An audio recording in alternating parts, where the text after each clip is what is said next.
Je viens de Meaux, donc dans le 77, sinon je suis né en Martinique. Je suis arrivé ici en France à l'âge de 5 ans à peu près. Et la danse hip-hop assez tôt, à l'âge de 9 ans, à Chipé à Chopé. Et puis j'ai tout découvert à Meaux, donc je suis grave attaché à cette ville, d'où le nom de la compagnie Motown, qui est née à Meaux. Mais c'est un collectif à la base, une bande de copains en fait, avec qui on a grandi. Chacun était dans sa discipline, DJ, graffeur, danseur. Moi, je m'occupais de la danse et de l'artistique et les autres de la musique. J'étais dans un groupe avant qui s'appelait Fantastic Armada, de Meaux aussi. On a gagné le Battle of the Year, donc on est parti représenter la France au Battle of the Year. On a fini deuxième. Grosse aventure pendant 3-4 ans. Le top rock qui fait partie du breakdance, donc on ne peut pas dire que c'est une discipline à part. Elle a révélé quelque chose en moi et dans ma façon de voir la danse. Je me suis senti exister. Et comme si cette danse était faite pour moi. Mais sans forcément me dire « Oh, je veux danser comme lui ». Non, des petits exemples en disant « En fait, c'est une force de danser ». Mais je ne vois pas spécialement les gens être sensibles à ça. Et je m'y suis intéressé. Voilà. Aujourd'hui, je suis là en tant que chorégraphe, parce que je défends cette pièce qui s'appelle Explosion musicale, où je parle du rapport à la liberté de la danse par rapport à la musique, et de la liberté de la musique par rapport à la danse. Donc est-ce que c'est la danse qui débloque la musique ou est-ce que c'est la musique qui débloque la danse? Le mouvement, où il est dans tout ça. Et puis la liberté d'être libre sur le plateau sans avoir à écrire au mètre près ce que je vais faire sur ce plateau et laisser la musique me dire ce que je vais faire et le rythme. J'adore le jazz, j'adore les claquettes. Et mon top rock, je le vois comme un instrument, plus comme une danse. Donc du coup, défendre ce projet avec des musiciens qui ont la même idée que moi, de liberté, de ne plus être derrière une partition, à suivre au millimètre près ce qu'ils doivent faire, et de pouvoir être dans la sensation de l'instant, et que si le lendemain matin on rejoue la pièce, on revit et on la retraverse, et comme ça, à vita aeternam, parce qu'on fait du vrai freestyle. C'est pas du freestyle qu'on a écrit, c'est du vrai freestyle. Les musiciens jouent des moments qui ne sont pas du tout écrits. Donc nous, danseurs, on ne sait pas quelle note va être jouée, on ne sait pas à quel moment la mélodie va rentrer, on ne sait pas quand ils vont faire un break. Tout ça, c'est dans le spontané, on se suit, on traverse le truc ensemble, on échange ensemble, on discute, quoi. Voilà. Et c'était important pour moi que ma première pièce parle de ça. Cette semaine de résidence, j'attends d'aller au fond du projet en fait. C'est-à-dire que jusqu'à là, on a traversé un petit peu tout ce que je voulais tester. On était plus en mode labo. Là, je vais rentrer dans l'écriture même là. Donc là, je vais tout arrêter entre guillemets. On va faire un squelette. On va dessiner la colonne vertébrale et toute l'articulation de ce squelette.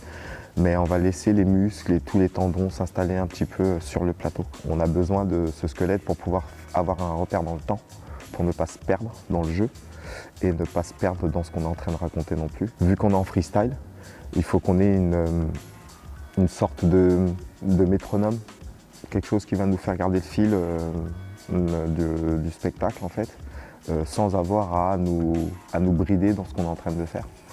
Donc la création de ce squelette est super important pour moi parce que c'est ce qui va tenir le spectacle. Donc avoir ce repère de temps tout en gardant cette liberté. C'est tout mettre en place, tout mettre en forme pour que le spectacle soit lisible et que mon propos puisse être perceptible, audible, parce qu'on parle de musicalité avec des musiciens sur scène.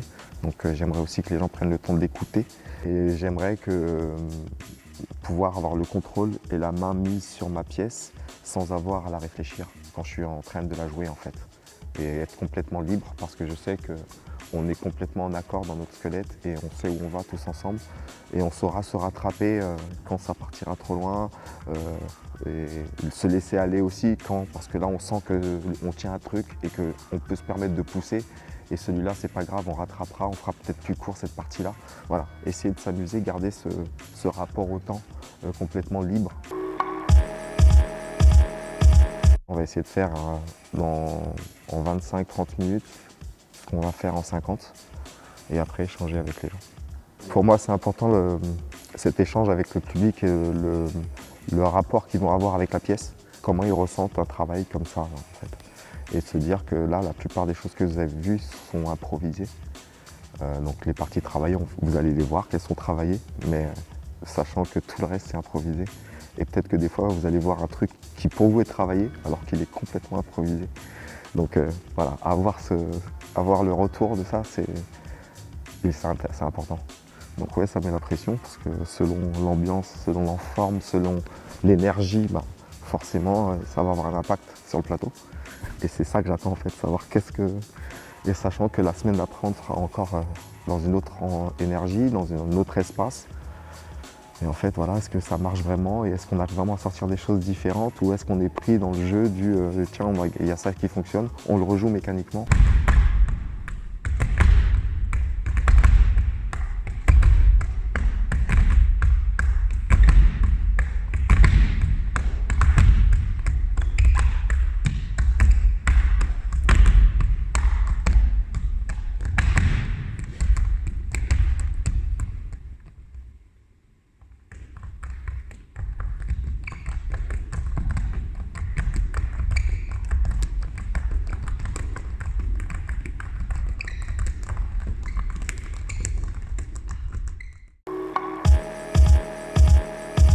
On sort d'une semaine de résidence assez intense.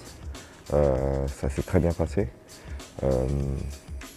Bien sûr, il y a encore du travail, mais c'est un premier jet important pour toute l'équipe et intéressant parce qu'on a eu plus de public qu'on attendait. En fait, je ne m'attendais pas à voir une salle quasi pleine. Donc ça, c'était super intéressant et bon aussi pour les retours parce qu'on a eu pas mal de retours. Donc ouais, moi je suis content de cette résidence parce que les gens ont été super bien accueillis. Là, je suis dans un confort grâce à l'équipe et toutes les conditions dans lesquelles on m'a mis ici et ça m'a énormément touché. Je pense avoir encore un gros travail de transition à faire, mais qu'en fait, voilà, on a eu 4 jours et en 4 jours, on a fait en sorte de pouvoir présenter quelque chose de présentable en fait. Donc oui, forcément, je pense qu'il y a des choses que j'ai négligées pour pouvoir justement mettre en avant le propos. On va dire qu'avec l'équipe, on a pu atteindre quasi tous les objectifs qu'on s'était fixés dans le peu de temps qu'on avait.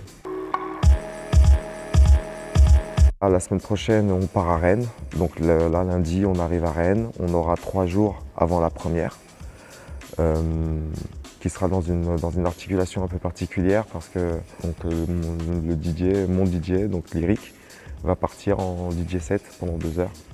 Donc dans la foulée du spectacle en fait. Donc le public va passer direct dans la foulée. Donc applaudissements, salut, tic, tic, tic, et la musique à part.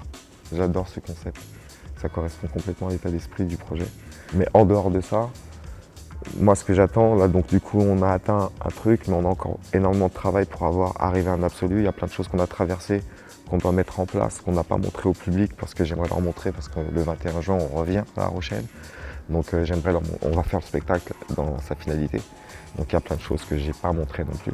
Ce que j'attends, c'est du soutien.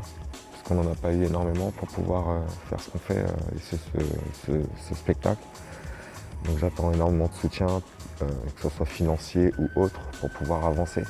Ce que j'attends aussi de ce projet, c'est de faire du partage pédagogique. Jusqu'à présent, on a mené des ateliers en lien au spectacle, donc à la musicalité, à l'écoute de la rythmique, à la sensibilité des instruments. On aimerait que ce truc fasse partie intégrante du projet, que quand on nous prenne en diffusion, il y ait un instant où on partage avec, que les gens viennent à notre rencontre sous forme de stage ou autre, découverte, je sais pas, n'importe quelle forme, mais pour pouvoir partager un instant en dehors du spectacle, dans l'état d'esprit du spectacle. Et j'ai des dates, hein, comme tout, on attend des dates. Ouais, j'aimerais que ça touche le maximum de personnes, quoi.